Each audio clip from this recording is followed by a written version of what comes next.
Maxwell distribution चल रहा था हमारे बच्चों। आज हम देखने जा रहे हैं कि अगर हम टेम्परेचर को इंक्रीज़ कराएं तो फिर जो गैस का मॉलिक्यूल है उनके स्पीड पे क्या फ़र्क पड़ता है, एवरेज स्पीड पे क्या फ़र्क पड़ता है, एमपीएस पे क्या फ़र्क पड़ता है, और किसी पार्टिकुलर स्पीड से ट्रेवल करने वाले मॉलिक्यूल की संख्या पे भी क्या फ़र्क पड़ता है। ठीक है, तो शुरू करते हैं। हेडिंग 2। सबसे पहले ये देखते हैं ग्राफ पे क्या फ़र्क पड़ता है, वहीं से हम सारा कुछ एनालाइज कर लेंगे। तो एक बात बताओ, यू एमपीएस बराबर क्या था? यू एमपीएस बराबर था √2RT बाई कैपिटल एम। ठीक है, तो अगर तुम टेम्परेचर को बढ़ाते हो, इफ टेम्परेचर इंक्रीजेस, तो देखो तो क्या होगा। अगर टेम्परेचर को इंक्रीज कराओगे तो यू एमपीएस बढ़ जाएगा, है ना। टेम्परेचर 4 गुना से बढ़ेगा तो रूट लगा हुआ है, तो यू एमपीएस 2 गुना से बढ़ेगा। टेम्परेचर 2 टाइम्स से बढ़ेगा तो यू एमपीएस √2 टाइम्स से बढ़ेगा। तो अगर टेम्परेचर बढ़ेगा तो हम नोटिस कर रहे हैं कि यू एमपीएस इंक्रीज कर रहा है। मोस्ट प्रोबेबल स्पीड इंक्रीज करेगा। ये खास क्यों है? क्योंकि मोस्ट प्रोबेबल स्पीड जो है वहीं पे ग्राफ का मैक्सिमा आता था। कहने का मतलब ग्राफ का मैक्सिमा जिस वेलोसिटी पे आता था वो वेलोसिटी इंक्रीज कर गया, यानी वो राइट साइड में शिफ्ट करेगा 0 से इन्फिनिटी की ओर। हमारा u का एक्सिस था, तो अगर वो बढ़ेगा, कोई भी वेलोसिटी अगर बढ़ेगा तो राइट साइड में शिफ्ट करेगा। अब देखो, ये तो पता चल गया कि यू एमपीएस पे क्या फर्क पड़ेगा, ग्राफ हमारा लेफ्ट जाएगा कि राइट जाएगा ये पता चल गया। लेकिन जो उसका मैक्सिमा था वो टेम्परेचर के बढ़ने पे और ऊपर जाएगा। जैसे ये देखो हमारा, है ना, ये नोट नहीं करना, समझाने के लिए बता रहे हैं। हमारा ये पुराना ग्राफ था, मान लो T1 टेम्परेचर पे, और ये वाला जो वेलोसिटी है ये यू एमपीएस था। तो हमें पता चल गया कि अगर किसी T2 टेम्परेचर पे हम ग्राफ बनाएं जहाँ पे T2 टेम्परेचर T1 से बड़ा है, तो जो अगला ग्राफ आएगा उसका मैक्सिमा यहाँ से थोड़ा राइट साइड आएगा, है ना, इधर आएगा, कुछ ऐसे आएगा। देखो बढ़ गया, ये नया वाला यू एमपीएस है, तो पहले वाले की तुलना में ये बड़ा है। लेकिन मेरा सवाल है कि चलो ये तो बढ़ गया, लेकिन ये जो ऊंचाई है ना, जो इसका हाइट है, ये मैक्सिमा, ये ऐसा होगा या ऐसा होगा? कहने का मतलब पुराने वाले मैक्सिमा की तुलना में और ऊपर होगा या उससे नीचे होगा? तो एक बात बताओ, ये मैक्सिमा करेस्पॉन्ड करता है वाई एक्सिस से, और वाई एक्सिस रिप्रेजेंट करता था, वाई एक्सिस और एक्स एक्सिस पे जो हम स्ट्रिप लेते थे वो रिप्रेजेंट करता था number of molecules travelling with that speed. तो अगर हम ये पता कर लें कि इस पार्टिकुलर स्पीड से कितना मॉलिक्यूल अप ट्रेवल कर रहा है टेम्परेचर के बढ़ने पे, तो हमें ये पता चल जाएगा कि हमारे स्ट्रिप का एरिया बढ़ रहा है घट रहा है। अगर स्ट्रिप का एरिया बढ़ेगा इसका मतलब कि और ऊपर चला गया है, अगर एरिया घटेगा तो ये नीचे चला गया है। ठीक है, तो ये हल्का फुल्का आइडिया दिए, वैसे भी हम समझाएंगे पूरा अच्छे से। ठीक है, देखो उसी को और हम डिटेल में देखते हैं। यू एमपीएस तो हमारा ये रहा, हमने देखा टेम्परेचर बढ़ रहा है तो यू एमपीएस बढ़ रहा है, उसको नोट नहीं करना है, फिर से बोल रहे हैं। चलो अब देखो, नाउ फॉर, है ना, now for number of molecules travelling with you MPS. तो अगर देखो फॉर लिखे हैं, अगर ये निकालना है तो हमको ये पता करना होगा कि वाई एक्सिस बढ़ रहा है घट रहा है, और वाई एक्सिस पे कौन था? 1/n dn/du था। तो हम कर क्या रहे हैं कि हम इस वैल्यू को निकालेंगे u बराबर यू एमपीएस पे। ठीक है, यानी जो हमारा इसका फॉर्मूला था उसमें u के जगह पे यू एमपीएस रख देंगे। तो फॉर्मूला क्या था? 4π m/2π kt का पावर 3/2। तुम चाहो तो कैपिटल M और यहाँ पे r भी लिख सकते हो, e⁻⁻m u² divided by 2kt। तो आप u के जगह पे रख रहे हो यू एमपीएस, तो हम यहाँ पे भी यू एमपीएस रखेंगे, यहाँ पे u है, और क्या आया था? u²। तो ये हो गया यू एमपीएस का स्क्वायर, और यहाँ पे du जो था वो तो लेफ्ट साइड में चला गया था। ठीक है, अब देखो यू एमपीएस का वैल्यू पुट कर दो तो क्या आएगा? देखो 4π m/2π kt का पावर 3/2 इंटू e⁻m/2kt, और यू एमपीएस होता है √2kt/m। अंडर रूट तो स्क्वायर है तो अंडर रूट हट जाएगा, तो ये बचेगा 2kt/m इंटू u² एमपीएस, ये भी हो जाएगा 2kt/m। ठीक है, अब देखो ये क्या आ गया, यहीं पे लिखते हैं m/2kt 2kt/m कैंसिल हो गया, और e⁻⁻1 आया, तो e⁻⁻1 को हम लिख सकते हैं 1/एक्सपोनेंशियल। बाकी टर्म देखो 4π, ध्यान से देखना, देखो तो m/2kt यहाँ भी है, और यहाँ पे है 2kT/m। तो अगर हम थोड़ा सा चालाकी करें, ये 4 पाई देखो, 4 पाई को पहले हम लिख देते हैं 4 पाई डिवाइडेड बाई, और ये जो पाई है इसको बाहर निकाल लो, तो बाहर निकालेंगे तो क्या आएगा, पाई का पावर 3/2 आएगा, क्योंकि पावर में 3/2 है।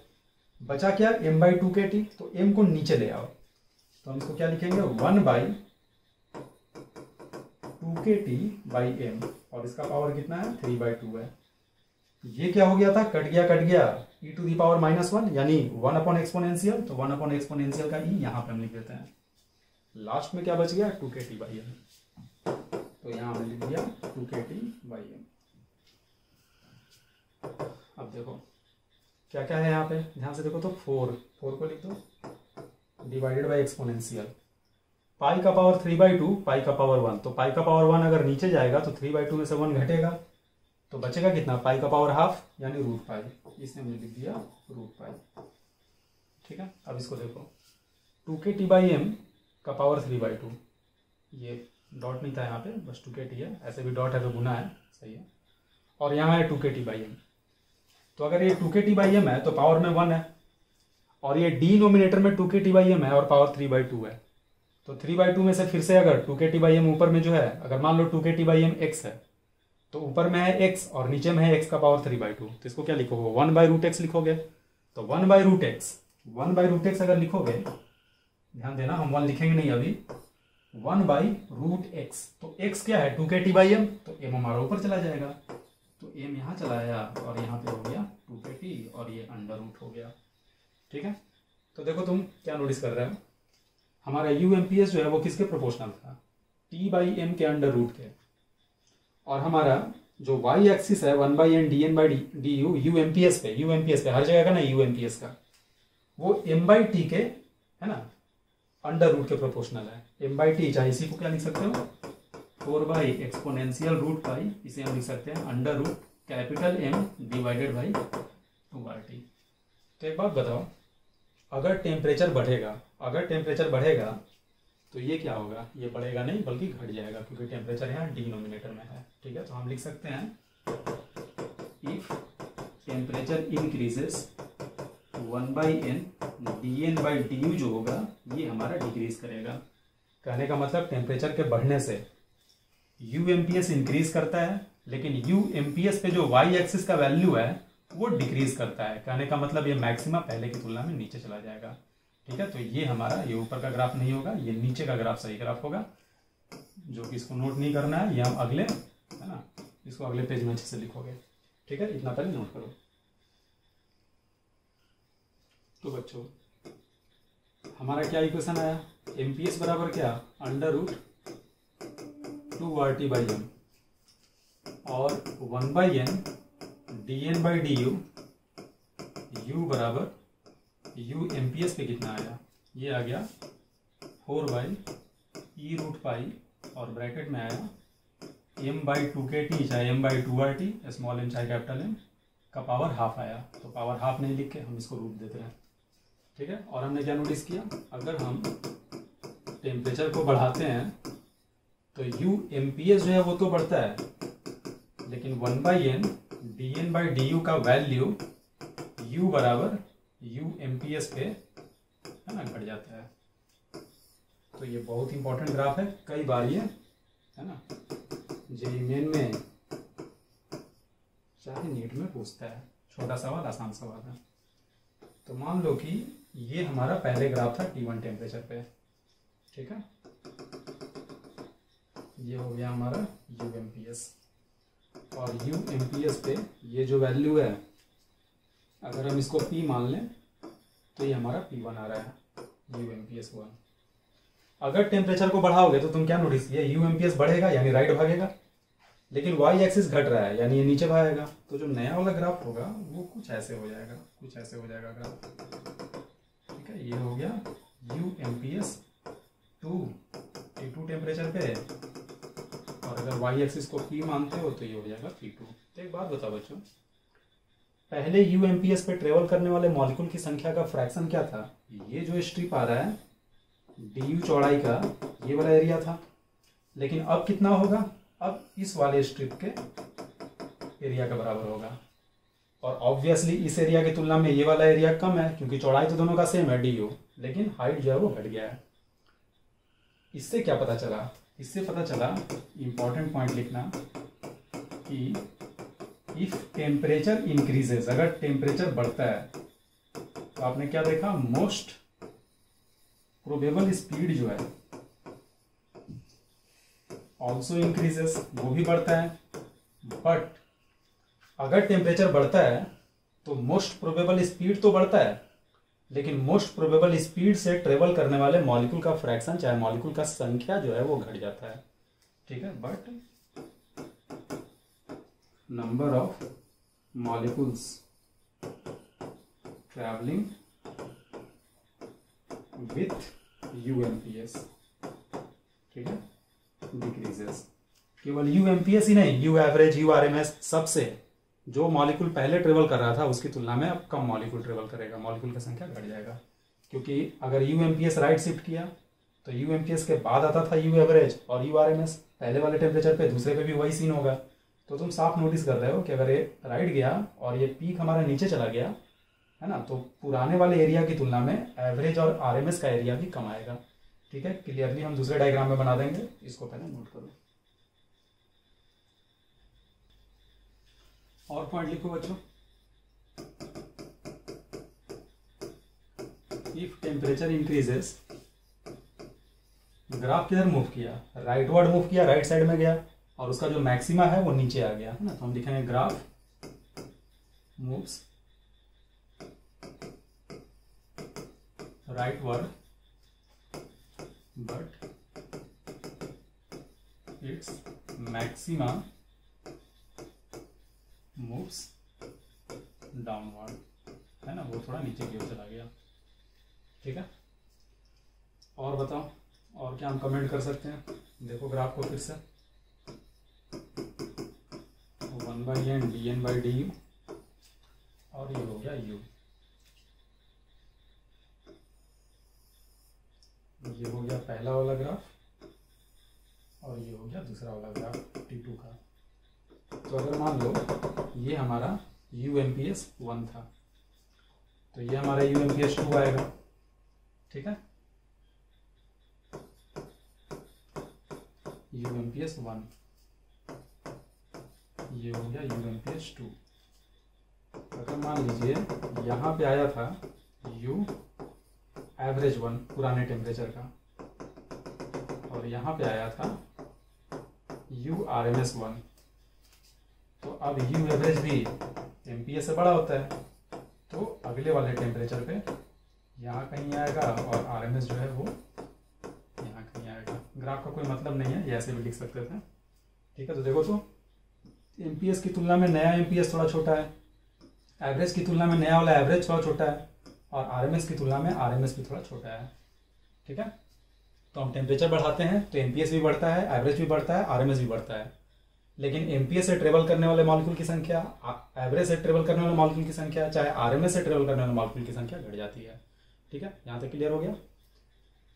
तो इसको लिख देना, if temperature increases UMPS, U average, U RMS increases, but number of molecules traveling with each speed, तो each speed का मतलब पुराना वाला स्पीड नहीं, नए टेम्परेचर पे जो स्पीड अब आएगा, travelling with each speed at new temperature decreases. Velocity तो बढ़ गया, लेकिन उस वेलोसिटी से ट्रेवल करने वाले मॉलिक्यूल की संख्या घट गए। ठीक है, नोट कर लो। चलो और पॉइंट देखते हैं, फिर से बना रहे हैं ग्राफ। 1/n dn/du, ये हो गया u, ये हो गया टेम्परेचर T1 पे, ये हो गया टेम्परेचर T2 पे। अब एक बात बताओ, लो स्पीड रेंज में जो पहले मॉलिक्यूल था, ऐसे कॉमन सेंस से पहले इसको समझा देते हैं। मान लो कमरे में 100 मॉलिक्यूल है, अगर कमरे में 100 मॉलिक्यूल है और 300 केल्विन पे कमरा है, तो हर मॉलिक्यूल का कोई ना कोई स्पीड होगा। बताए थे पिछले क्लास में कि लो स्पीड रेंज में कम मॉलिक्यूल होता है, हाई स्पीड रेंज में भी कम मॉलिक्यूल होता है, मैक्सिमम मॉलिक्यूल इंटरमीडिएट रेंज में रहता है। ठीक है, क्योंकि लो स्पीड रेंज में भी एरिया कम है, हाई में भी एरिया कम है। अब क्या करो, कमरे को गर्म कर दो। तो गर्म करोगे तो याद करो काइनेटिक एनर्जी क्या था, 3/2 kT। तो टेम्परेचर बढ़ाओगे तो एवरेज काइनेटिक एनर्जी बढ़ जाएगा। अगर एवरेज काइनेटिक एनर्जी बढ़ गया तो हर मॉलिक्यूल काइनेटिक एनर्जी थोड़ा थोड़ा बढ़ा होगा। तो काइनेटिक एनर्जी अगर बढ़ेगा तो काइनेटिक एनर्जी होता है हाफ m u/m²। तो अगर काइनेटिक एनर्जी बढ़ेगा तो मॉलिक्यूल का स्पीड बढ़ेगा। यानी कि जो मॉलिक्यूल पहले से कम स्पीड में था, है ना, जैसे मान लो कि 200 कमरे में 100 मॉलिक्यूल है, 10 मॉलिक्यूल लो स्पीड में था, 10 मॉलिक्यूल हाई स्पीड रेंज में था, बहुत हाई स्पीड से दौड़ रहा था, और बाकी 80 मॉलिक्यूल का स्पीड इंटरमीडिएट था। टेम्परेचर बढ़ाते ही सबका स्पीड थोड़ा थोड़ा बढ़ेगा। तो जो पहले लो स्पीड से 10 मॉलिक्यूल ट्रेवल कर रहा था, अब 10 नहीं करेगा, 8 ही करेगा, 2 का स्पीड बढ़ के इंटरमीडिएट में चला जाएगा। ठीक है, और पहले 10 जो हाई रेंज में था, अब इंटरमीडिएट में से कुछ मॉलिक्यूल का स्पीड जब बढ़ेगा तो वो हाई रेंज में चला जाएगा। यानी वो अब हाई रेंज में 10 मॉलिक्यूल नहीं, 12 मॉलिक्यूल, 15 मॉलिक्यूल ऐसे ट्रेवल करेगा। कहने का मतलब, अगर टेम्परेचर बढ़ाते हो तो बहुत ही लो स्पीड से ट्रेवल करने वाले मॉलिक्यूल की संख्या थोड़ा सा घट जाता है, क्योंकि मॉलिक्यूल थोड़ा फास्ट हो गया। बहुत हाई स्पीड से जो मॉलिक्यूल ट्रेवल कर रहा है उनका संख्या थोड़ा सा बढ़ जाता है। ठीक है, लेकिन अभी भी मैक्सिमम मॉलिक्यूल, अधिकांशतः जो मॉलिक्यूल है वो इंटरमीडिएट स्पीड से ही दौड़ रहा होता है। इसको प्रैक्टिकल एग्जाम्पल से समझाते हैं। मान लो फील्ड में 100 बच्चा है ना, छुट्टी है अभी, तो बहुत सारा बच्चा एकदम बहुत तेजी से दौड़ रहा होगा, है ना। ऐसा मान लो 10 बच्चा है, 10 बच्चा धीरे धीरे चहलकदमी कर रहा होगा, है ना, बहुत लो स्पीड से, और बाकी 80 बच्चा खेल रहा है ना, तो उनका स्पीड इंटरमीडिएट है। अचानक से फील्ड में कोई पागल कुत्ता आ गया, है ना, बड़ा सा फील्ड है, तो अगर कोई पागल कुत्ता आ गया, सोचो क्या होगा। तो जो लो स्पीड रेंज में बच्चा था, 10 बच्चा, है ना, उसमें से जो बच्चा उस जोन में होगा वो तेज से दौड़ने लगेगा, है ना, भागने लगेगा। तो पहले 10 बच्चा अगर धीरे धीरे चल रहा था, तो अब 10 नहीं चलेगा, 5 ही चलेगा, बाकी 5 जो है तेज से भागेगा।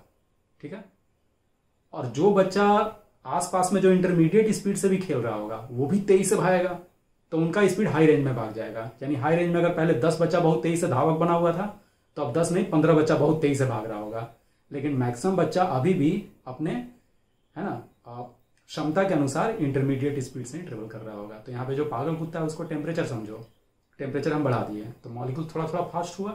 तो जो पहले से फास्ट था वो तो फास्ट है ही, जो मीडियम फास्ट था वो भी हाई फास्ट हो जाएगा उसमें से कुछ, और जो लो रेंज में था वो थोड़ा सा इंटरमीडिएट में चला जाएगा। तो लो का संख्या घटा, हाई का बढ़ गया, और अभी भी इंटरमीडिएट में मैक्सिमम मॉलिक्यूल रहेगा। ठीक है, अब ग्राफ से जरा देखो तो क्या हो रहा है। तो देखो पुराने टेम्परेचर पे लो स्पीड रेंज में ये एरिया आ रहा है, लेकिन अब लो स्पीड रेंज में उसी स्पीड पे अगर देखा जाए तो वहीं पे तो बना नहीं सकते हैं, ठीक बगल में बनाते हैं। तो देखो ये एरिया हो रहा है। तो तुम क्या नोटिस किए, T1 टेम्परेचर का एरिया बड़ा है, लेकिन T2 टेम्परेचर वाले ग्राफ का एरिया छोटा आ रहा है। ठीक है ना, इधर की ओर हम जा रहे हैं तो एरिया घट गया, यानी कि लो स्पीड रेंज में ट्रेवल करने वाले मॉलिक्यूल की संख्या घट गई। तो हम क्या कमेंट कर सकते हैं, इफ टेम्परेचर इंक्रीजेस, मॉलिक्यूल्स, चाहे number of molecules travelling with low speed, है ना, डिक्रीजेस। लो स्पीड से जो मॉलिक्यूल ट्रेवल कर रहा था उसका संख्या घट गया। अब हाई स्पीड में देखो तो क्या हो रहा है, तो T1 टेम्परेचर पे एरिया देखो ये आ रहा था, और T2 टेम्परेचर पे अब एरिया क्या आएगा, इसी जगह पे एरिया बनाओगे तो बड़ा सा आएगा, लेकिन हम थोड़ा सा बगल में बना देते हैं ताकि दिखे। तो देखो तो एरिया ज्यादा हो गया। तो हाई स्पीड रेंज में पहले इतना मॉलिक्यूल था इस एरिया के बराबर, अब इतना मॉलिक्यूल है ना, तो ये बढ़ गया। तो हम क्या लिखेंगे, if temperature increases number of molecules travelling with low speed decreases, but number of molecules travelling in high speed range, है ना, हाई स्पीड रेंज में जो मॉलिक्यूल ट्रेवल कर रहा है इंक्रीजेस, वो बढ़ जाता है। ठीक है, लेकिन अभी भी मैक्सिमम मॉलिक्यूल कहाँ है, अभी भी ज्यादा एरिया बीच में ही आ रहा है, still maximum molecule intermediate speed से ट्रेवल कर रहा है ना। तो लिखेंगे हम क्या, still most of the molecules are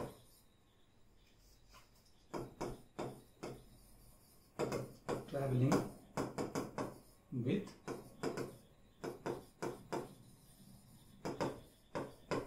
intermediate speed.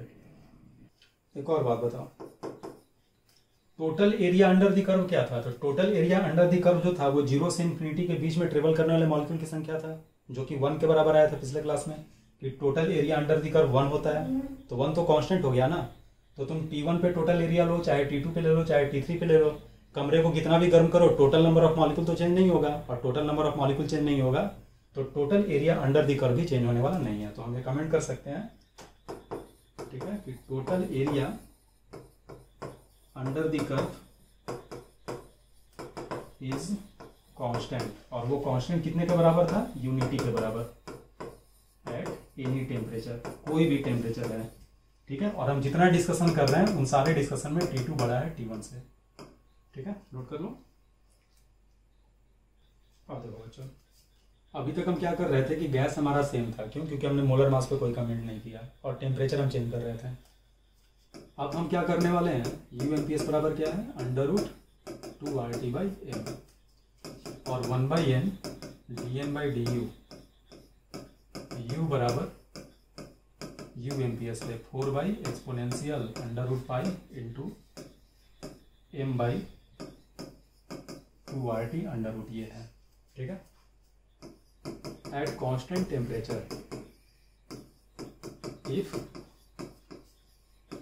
Graph is plotted for different gases, ठीक है। अगर मान लो टेम्परेचर हमारा कांस्टेंट है लेकिन अलग अलग गैस के लिए हम ग्राफ ड्रॉ कर रहे हैं, तो अलग अलग गैस के लिए ग्राफ ड्रॉ करोगे तो मोलर मास अलग अलग होगा। तो हम क्या कमेंट कर सकते हैं, इफ मोलर मास इंक्रीज, अगर मोलर मास बढ़ेगा तो देखो तो क्या हो रहा है, अगर मोलर मास बढ़ेगा, मोलर मास डिनोमिनेटर में अगर ये बढ़ेगा तो मोस्ट प्रोबेबल स्पीड तो घट रहा है, UMPS घटेगा, लेकिन है ना वाई एक्सिस क्या हो रहा है, 1/n dN/du जो है ये इंक्रीज कर रहा है, ठीक है। कहने का मतलब सारा डिस्कशन वही है। अगर हम दो ग्राफ बनाएं, ठीक है, एक ग्राफ हो गया ये और एक ग्राफ हो गया ये, और तुमसे पूछें कि दोनों ग्राफ में एक ऑक्सीजन का है और एक कार्बन डाइऑक्साइड का है, तुमसे पूछे कि कमेंट करो कौन किसका है, ठीक है। तो अभी हम नोटिस कर रहे हैं क्या, मोलर मास के बढ़ने से, मान लो कि ये हमारा M1 है और ये हमारा M2 है, तो अगर मोलर मास बढ़ेगा तो UMPS घटेगा, ठीक है। तो देखो तो क्या हो रहा है, UMPS ऐसे भी सोच सकते हो, मोलर मास बढ़ेगा उसका UMPS घटेगा, यानी जिस गैस का मोलर मास ज्यादा होगा उसका UMPS कम होगा। तो UMPS ज्यादा किसका है, तो UMPS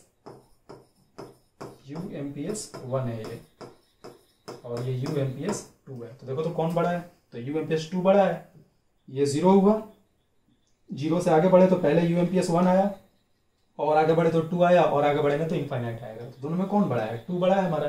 तो अगर 2 बड़ा है ना, UMPS बड़ा है और UMPS 1 छोटा है, तो जिसका UMPS छोटा होता है उसका मोलर मास क्या होता है, बड़ा होता है, ठीक है। तो UMPS 1 अगर छोटा है तो ये मोलर मास बड़ा होगा। हम कमेंट करेंगे कि M1 हमारा बड़ा है M2 से, ठीक है। कहने का मतलब है ना, अच्छे समझाते हैं फिर एक बार, थोड़ा सा कंफ्यूजन हुआ होगा। टेम्परेचर के बढ़ाने पे ग्राफ क्या हुआ था, ग्राफ राइट गया था, उसका मैक्सिमा नीचे आया था, लेकिन मोलर मास के बढ़ाने से UMPS घट रहा है, यानी ग्राफ लेफ्ट जाएगा और उसका वाई एक्सिस ऊपर जाएगा। कहने का मतलब अगर मान लीजिए कि ये ऑक्सीजन गैस का ग्राफ है, ठीक है, और हम कार्बन डाइऑक्साइड का खींचना चाहते हैं, तो कार्बन डाइऑक्साइड का मोलर मास ज्यादा है, तो मोलर मास ज्यादा होगा तो UMPS घटेगा, तो ग्राफ हमारा लेफ्ट आएगा, और ग्राफ लेफ्ट आएगा तो इसका जो मैक्सिमा है वो ऊपर आएगा, ठीक है। तो CO2 का ग्राफ कुछ ऐसा हो जाएगा, ये हो गया CO2 का ग्राफ, है ना, ठीक है, ये हो गया U। सही है बच्चों। मान लो कि हम 3 ग्राफ खींच दें,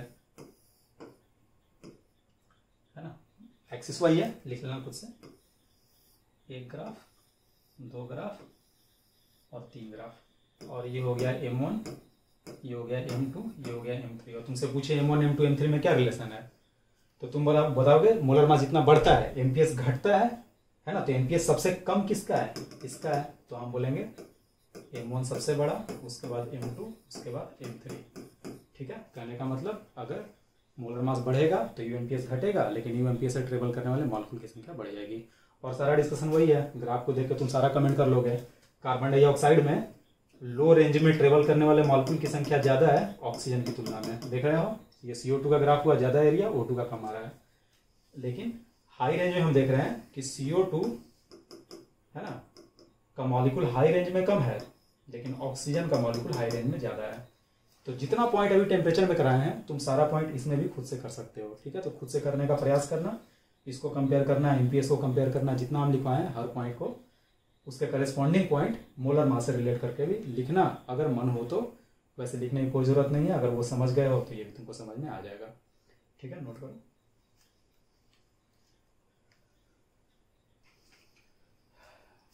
देखो बच्चों एक और इंटरेस्टिंग चीज, UMPS बराबर क्या है, √2RT/m और 1/n dN/du का जनरल फॉर्मूला क्या था? तो जनरल फॉर्मूला था 4πm/2πkT। 2πkT वाला अच्छे से याद रहता है इसलिए हम इसको बार बार लिखते हैं। आप चाहो तो मोलर मास और R के टर्म में भी लिख सकते हो, e⁻ -mu²/2kT u²du। Sorry D left side में चला गया। अब देखो तो एक इंटरेस्टिंग चीज हमने बता दिया कि टेम्परेचर बढ़ने पे क्या होगा, मोलर मास चेंज होने पे क्या होगा। लेकिन मान लो दो अलग अलग गैस है और हम चाहते हैं कि ग्राफ बिल्कुल सेम रहे, एग्जैक्ट सेम रहे। तो एग्जैक्ट सेम कब होगा? तो हम बोल सकते हैं 4π 2π k ये सब कुछ तो कांस्टेंट है ना। एक्सिस भी हमारा सेम ही है तो u भी सेम रहेगा, y एक्सिस भी सेम रहेगा। तो वेरिएबल क्या है? तो वेरिएबल है m/t, मोलर मास से टेम्परेचर का रेशियो। तो अगर किसी दो गैस का मोलर मास से टेम्परेचर का रेशियो चाहे टेम्परेचर से मोलर मास का रेशियो सेम है तो दोनों का ग्राफ एग्जैक्ट सेम आएगा, है ना। MPS, RMS, एवरेज, लो स्पीड, हाई स्पीड, जितना भी बातें हमने करी वो सारा का सारा दोनों गैस का सेम आने वाला है। तो हम लोग यहाँ पे बहुत ही इंपॉर्टेंट पॉइंट होता है ये लिख लेना, इफ फॉर टू गैसेस, दो गैस के लिए m/t मोलर मास से टेम्परेचर, चाहे इसका उल्टा m/t अगर सेम है दोनों का तो T/m भी सेम होगा। m/t is same then UMPS, U average, URMS और number of molecules traveling with these speeds or the graph will be exactly same, बिल्कुल सेम हो जाएगा। ठीक है, नोट कर लो। अगला हेडिंग तो बच्चों मैक्सवेल डिस्ट्रीब्यूशन ऑफ एनर्जी, और ये बिल्कुल भी इंपॉर्टेंट नहीं है ना। बस जो अभी हमने मैक्सवेल डिस्ट्रीब्यूशन स्पीड पढ़ा उसी से एक एक्सप्रेशन ला के छोड़ दिया जाएगा। तो एनर्जी का मतलब क्या? तो कमरे में जो गैस है उसमें पोटेंशियल एनर्जी नहीं है। क्यों? क्योंकि कोई अट्रैक्टिव फोर्स नहीं है मॉलिक्यूल के बीच में, ना ही ग्रेविटी का कोई प्रभाव पड़ रहा है। तो जो भी है सो काइनेटिक एनर्जी है। तो अगर हम एनर्जी की बात कर रहे हैं यानी हम काइनेटिक एनर्जी की बात कर रहे हैं। ठीक है, तो हमारा इक्वेशन क्या था dN का? dN बराबर आया था 4πn m/2kT का power 3/2 e⁻ -mu²2kT into u²du। अब देखो काइनेटिक एनर्जी बराबर क्या होता है? Half mu²। तो काइनेटिक एनर्जी को हम कैपिटल ई से रिप्रेजेंट कर रहे हैं, is equal to half mu², और यहाँ से u² बराबर आ जाएगा 2e/m। तो हम इस पूरे ग्राफ में जहां जहां u² है उसको रिप्लेस कर देंगे 2e/m से। तो ये भी रिप्लेस हो गया, ये भी रिप्लेस हो गया, लेकिन ये du तो बच गया, उसे भी रिप्लेस करना है। क्योंकि हमें देखो क्या पता करना है, मैक्सवेल डिस्ट्रीब्यूशन ऑफ स्पीड का मतलब क्या था? किसी भी स्पीड रेंज में कितना मॉलिक्यूल ट्रेवल कर रहा है। मैक्सवेल डिस्ट्रीब्यूशन ऑफ एनर्जी का मतलब हुआ कि किसी भी एनर्जी के रेंज में E से E+d एनर्जी गैप में कितना मॉलिक्यूल ट्रेवल कर रहा है, ये हम पता करते हैं। ठीक है, तो हमें du के जगह पे d डालना होगा। तो वो कैसे लाया जाए? तो देखो ये हमारा इक्वेशन क्या आया, u² बराबर 2e/m आया। तो यहां से हम लिख सकते हैं u बराबर √2e/m, और इसको अगर डिफ्रेंशिएट कर दो एनर्जी के रेस्पेक्ट में तो du/d बराबर आ जाएगा। पहले कांस्टेंट को बाहर ले लो तो √2/m, और √e का डिफ्रेंसिएशन होगा 1/2√e, √2 से 2 √2 बार में कट गया तो ये आ गया 1/√2 under root 2 times mass into energy आ जाएगा। ठीक है, तो यहाँ से हम लिख सकते हैं डी यू बराबर, डी को दूसरे साइड भेज दो तो D divided by under root 2 times M E. अब वैल्यू पुट कर दो इसमें, तो यहाँ से अगर हम लिखें तो डी एम बराबर आ गया 4 पाई N M by 2 K T का पावर 3/2। यहाँ पे पाई छूट गया है ना, पाई लिख देना बच्चों, यहाँ भी पाई होगा, यहाँ भी पाई होगा। ठीक है, e to the power minus M U square by 2 K T. तो यू स्क्वायर को क्या लिखोगे 2 टाइम्स ई बाई एम, तो 2 टाइम्स ई बाई एम अगर लिखोगे तो एम से एम कट गया, 2 से 2 कट गया, तो बचा क्या e to the power minus से हम ऐसे कर देते हैं, अलग कर देते हैं, तो e to the power 2 E by M U square की जगह पे, तो एम यू स्क्वायर गायब हो गया, वहां पे आ गया e है ना, एंड डिवाइडेड बाई नीचे क्या आया 2 तो कट गया था, नीचे आ गया के टी।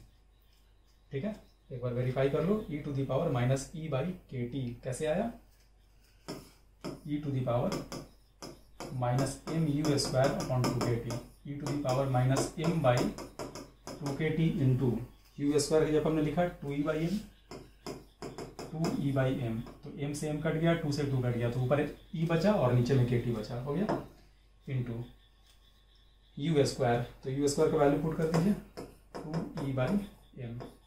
ठीक है, इंटू डी यू, तो डी यू का वैल्यू यहाँ से पुट करेंगे तो ये हो जाएगा D divided by under root 2 times mass into E हो जाएगा।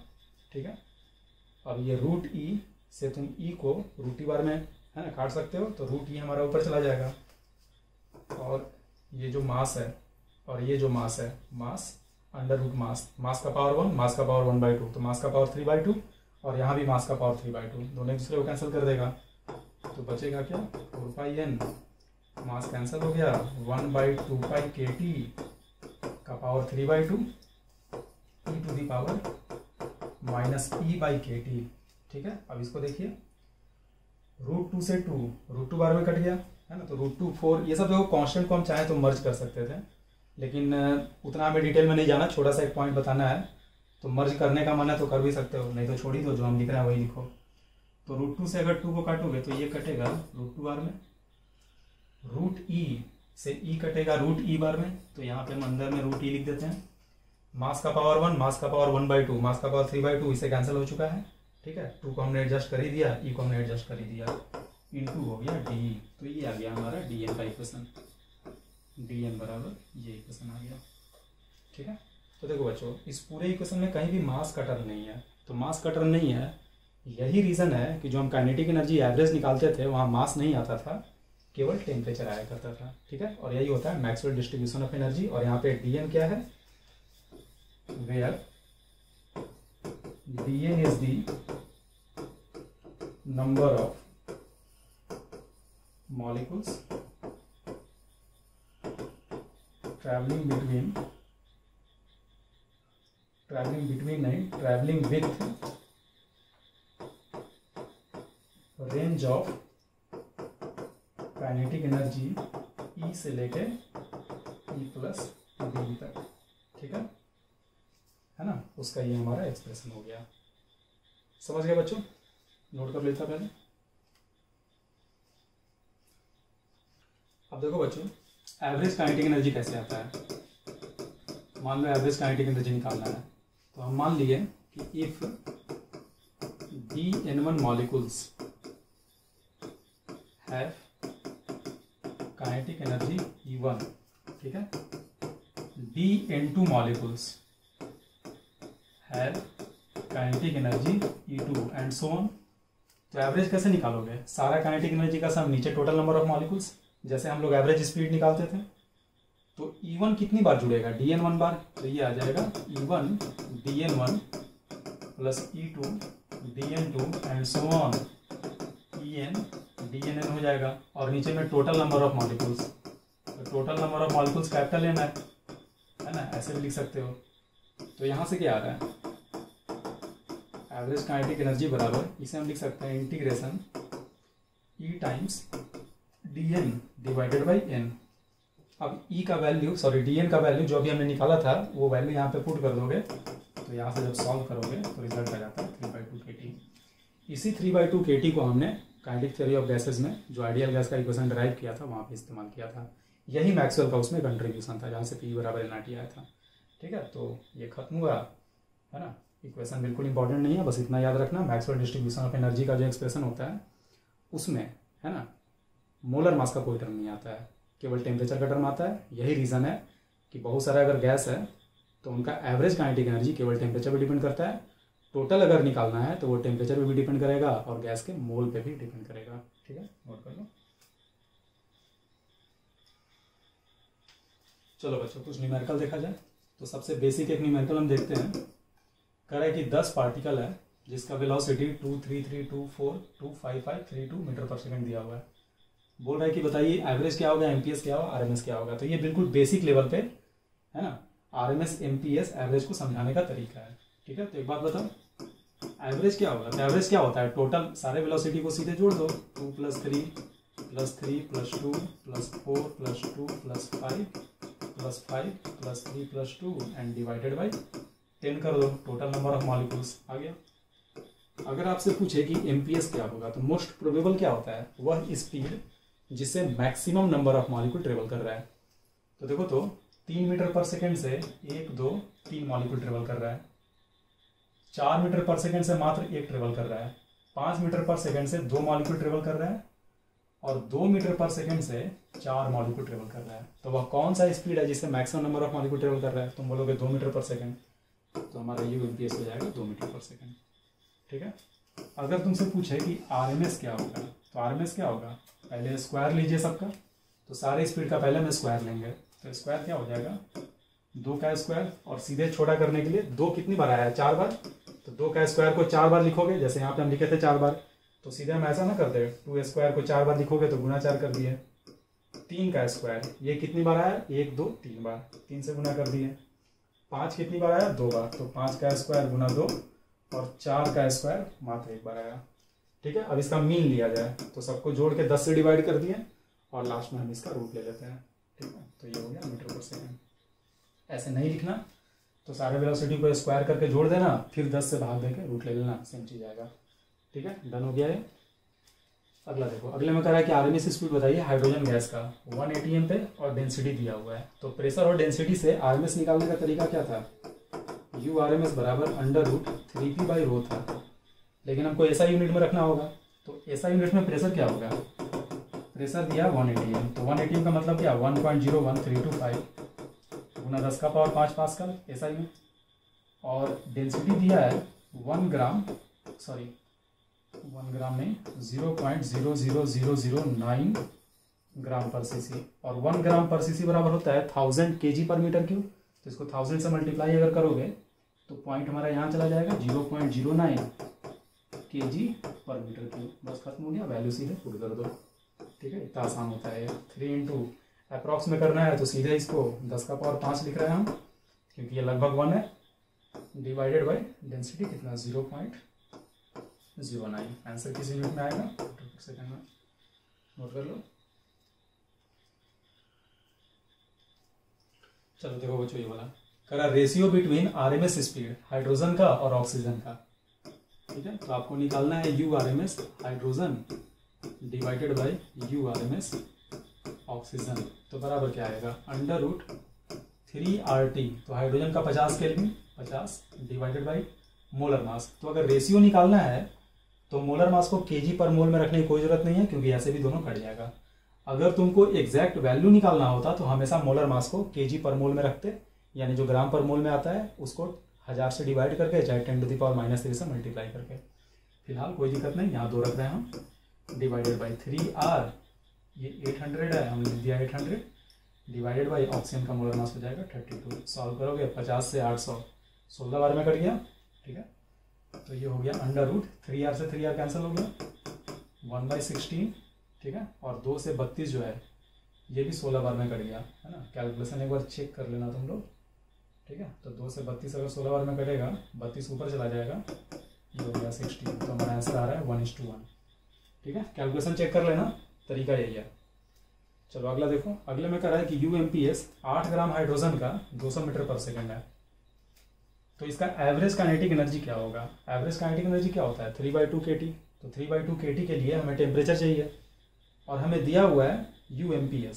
तो UMPS से टेम्परेचर तो आराम से निकल जाएगा। तो क्या करें हम, UMPS बराबर क्या, √2RT/M, और ये बराबर कितने के हैं? 200 मीटर पर सेकेंड। 200 लिख दिया हमने।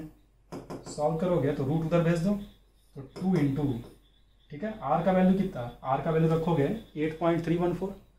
आर का वैल्यू रखोगे ऐसा यूनिट में, यानी कितना? आर बराबर 8.314 जूल पर केल्विन पर मोल। तो एक बात बताओ, 8.314 को हम चाहें तो लिख सकते हैं 25/3, यूनिट वही रहेगा, कैलकुलेशन तुम्हारा आसान हो जाएगा।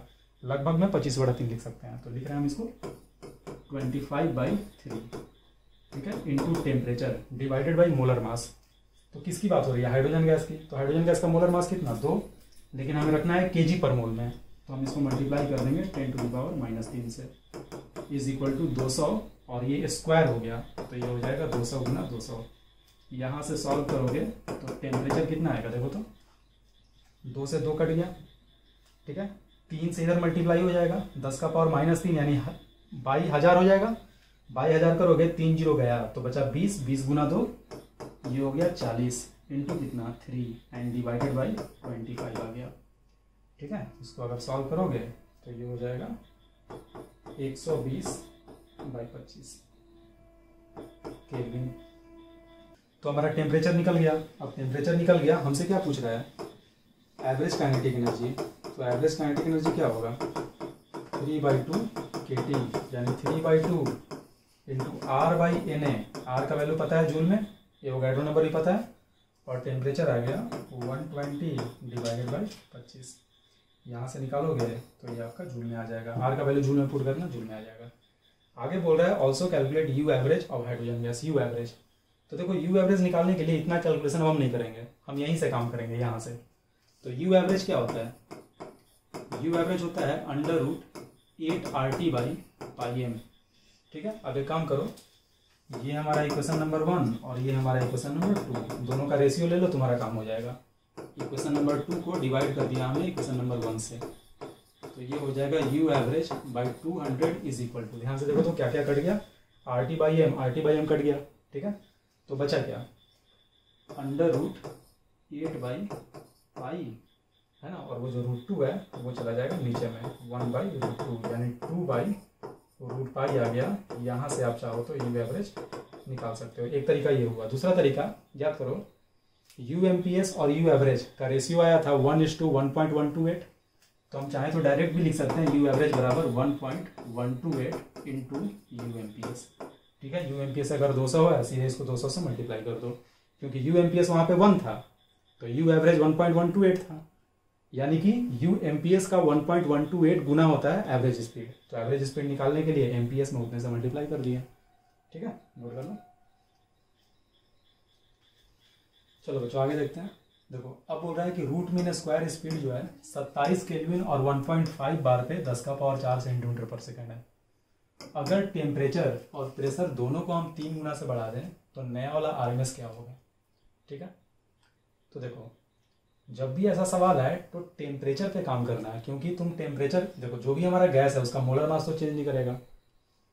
प्रेशर को चेंज किए हो तो हमारे पास RMS का 2 फार्मूला, URMS बराबर √3p/ρ और दूसरा फॉर्मूला √3RT/M। तो कभी भी इसको इस्तेमाल मत करना। उसका रीज़न ये है कि हम इसको तभी इस्तेमाल कर सकते हैं जब प्रेशर में चेंज और डेंसिटी में चेंज दोनों का दोनों दिया रहे। लेकिन इस सवाल में केवल प्रेशर का चेंज दिया है। प्रेशर चेंज होगा तो वॉल्यूम चेंज होगा, वॉल्यूम चेंज होगा तो डेंसिटी भी चेंज होगा, लेकिन उस पर तो कमेंट किया नहीं है। तो हम इस पर इसके साथ छेड़छाड़ नहीं करके हम इसके सहारे करेंगे, क्योंकि देखो इसमें केवल टेम्परेचर चेंज हो रहा है, इसमें मोलर मास हमारा चेंज नहीं हो रहा है। मोलर मास तो फिक्स है क्योंकि गैस फिक्स है। तो इस सवाल में कोई दम नहीं है, केवल कंफ्यूज करने के लिए प्रेशर का भी तुमको डेटा दे दिया, ठीक है। तो देखो तो क्या होगा, एक तो डायरेक्ट हम कर सकते हैं, अगर हमारा टेम्परेचर 3 गुना से बढ़ गया, टेम्परेचर अगर 3 गुना से बढ़ेगा तो टेम्परेचर में अगर 3 का फैक्टर आएगा तो बाहर में √3 का फैक्टर आएगा, यानी RMS स्पीड √3 टाइम से बढ़ जाएगा। हमारा आंसर होगा 10⁴ ये आंसर होगा। लेकिन अगर तुम बिल्कुल टेक्निकली निकालना चाहते हो तो हम क्या करेंगे, देखो यू आर एम एस 1 बराबर क्या, √3RT1/m, और यू आर एम एस 2 बराबर लिखेंगे √3RT2/m। दोनों का रेशियो ले लो, U R M S 2 by U R M S 1 बराबर √ टेम्परेचर के डायरेक्टली प्रोपोर्शनल है, तो ये हो जाएगा T2/T1। टेम्परेचर 3 गुना से चेंज हुआ है, तो T1 से T2 3 बार में कट गया, तो ये √3 आ गया। और यहाँ से हम लिख सकते हैं यू आर एम एस 2 बराबर √3 times U R M S 1, यानी √3 में मल्टीप्लाई हो गया 10⁴ से सेंटीमीटर/सेकेंड। लेकिन हम चाहेंगे तुम डायरेक्ट ये सब करना सीखो। टेम्परेचर 3 गुना से बढ़ा तो ये पूरा एक्सप्रेशन √3 टाइम से बढ़ेगा, सीधे √3 से मल्टीप्लाई कर दो, ठीक है, नोट कर लो। अगले में कह रहा है कि mass of molecule A is twice that of molecule B. A का जो मॉलिक्यूल है उसका मास बी के मॉलिक्यूल के मास का दुगना है, यानी ए का मोलर मास बी से दुगना होगा, ठीक है। आरएमएस स्पीड ए का भी बी की तुलना में दुगना है, चलो ठीक है, यहाँ भी हो गया। आगे कह रहा है दोनों कंटेनर का वॉल्यूम सेम है और सेम नंबर ऑफ मॉलिक्यूल है, तो सेम नंबर ऑफ मॉलिक्यूल का मतलब क्या, मोल भी सेम होगा, नंबर ऑफ मॉलिक्यूल्स बाय होगा एटॉम नंबर। तो कह रहा है कि प्रेशर का रेशियो बताइए क्या होगा, ठीक है। तो एक बात बताओ हम कैसे करें इसको फिर, ठीक है। तो एक काम करते हैं, हमें वॉल्यूम दिया हुआ है, मास दिया हुआ है, तो वॉल्यूम मास से डेंसिटी आ जाएगा, और आरएमएस में प्रेशर डेंसिटी दोनों आता है, ठीक है। तो एक काम करते हैं, पहले हम डेंसिटी लिखते हैं। तो डेंसिटी बराबर क्या होगा, मास बाय वॉल्यूम। डेंसिटी बराबर हो गया मास बाय वॉल्यूम।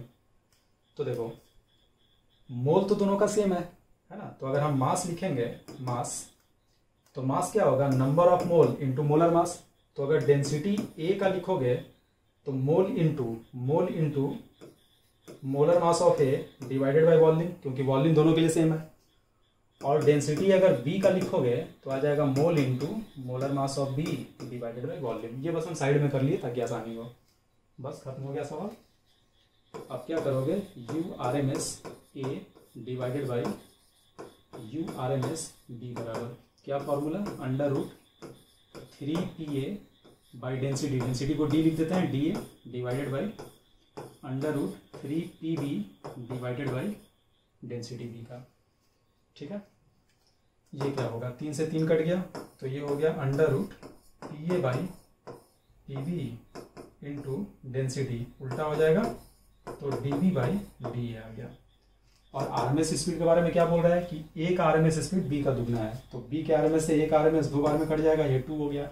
रूट को लेफ्ट साइड में ले आओ, तो 2 का स्क्वायर 4 हो जाएगा, ठीक है। PA by PB is equal to PA by PB into DB by DA, भाग दे दो DB बाई DA, तो DB बाई DA करोगे तो ये आ जाएगा MB बाई MA। सवाल कर रहा है कि ए का मास बी से दुगना है ना, तो MB से MA 2 बार में कट जाएगा, तो यहाँ से लिखोगे PA by PB is equal to 8:1 आ गया, ठीक है, नोट करो।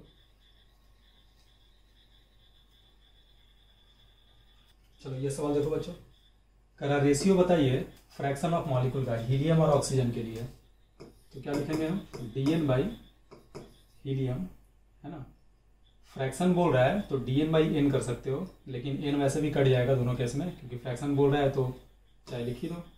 फ्रैक्शन का मतलब DN by N helium divided by DN by N oxygen का, किस रेंज में, तो URMS से URMS प्लस DU के रेंज में। तो U के जगह पे रखेंगे URMS और DU के जगह पे हम DU रखेंगे। वैल्यू पुट करो 4 पाई, N तो लेफ्ट साइड में चला गया, पहले हीलियम के लिए लिख रहे हैं, यहाँ पे हो जाएगा M बाई, चाहे चलो बाद में कर देंगे मोलर मास, 2 पाई KT का power 3/2 e to the power minus MU square upon 2KT into U square DU divided by 4 pi, है ना, M बाई 2 पाई KT का power 3/2 e to the power minus MU square upon 2KT into U square DU। अब देखो क्या क्या change आएगा, helium के लिए मोलर मास 1, ऑक्सीजन के लिए मोलर मास हमने 2 ले लिया, तो यहाँ भी आ जाएगा मोलर मास, सॉरी यहाँ आ जाएगा मोलर मास 1, यहाँ पे आ जाएगा मोलर मास 2। U के जगह पे क्या लिखोगे, URMS, और यहाँ भी URMS आएगा, लेकिन ऊपर में URMS हीलियम का आएगा और नीचे में URMS ऑक्सीजन का आएगा, ठीक है। तो हम एक काम कर रहे हैं, इसको U1 कर देते हैं और इसे हम लोग U2 कर देते हैं, ये हो गया U2। तो देखे तो क्या रिजल्ट आया, 4 पाई से 4 पाई कट गया। मोलर मास का रेशियो, हीलियम का मोलर मास कितना 4, ऑक्सीजन का मोलर मास 32 का पावर 3/2। ठीक है, टेम्परेचर सेम है तो 2 पाई के टी कैंसिल हो जाएगा सीधे। एक्सपोनेंशियल ऊपर गया तो एक्सपोनेंशियल जब ऊपर जाएगा तो ये आएगा माइनस, ध्यान देना अब यहाँ पे U1 क्या है बच्चों, U1 हमारा U1 जो है URMS है, और URMS क्या होता है √3RT/M, चाहे 3KT/m। तो अगर हम USR का वैल्यू यहाँ पे पुट कर दे तो KT/m तो कैंसिल हो जाएगा, बचेगा केवल 3 √3 है ना, और ये स्क्वायर है तो ये स्क्वायर है तो ये रूट गायब हो जाएगा यानी 3 बचेगा। तो हम इसको डायरेक्ट भी लिख सकते हैं ई का पावर, एक काम कर रहे हैं ई का पावर ऊपर में क्या आएगा, ऊपर में आ जाएगा -3/2, सही है, KT/m कट गया, और नीचे में आएगा e⁻−3/2। तो ये तो पूरा का पूरा ही कैंसिल हो गया है ना, मोलर मास से कोई फर्क ही नहीं पड़ा, मोलर मास ऊपर भी कट गया नीचे भी कट गया, इनटू ये क्या होगा U1/U2 का स्क्वायर, और du से du भी कैंसिल हो गया, एक्सपोनेंशियल का पार्ट भी कैंसिल हो जाएगा।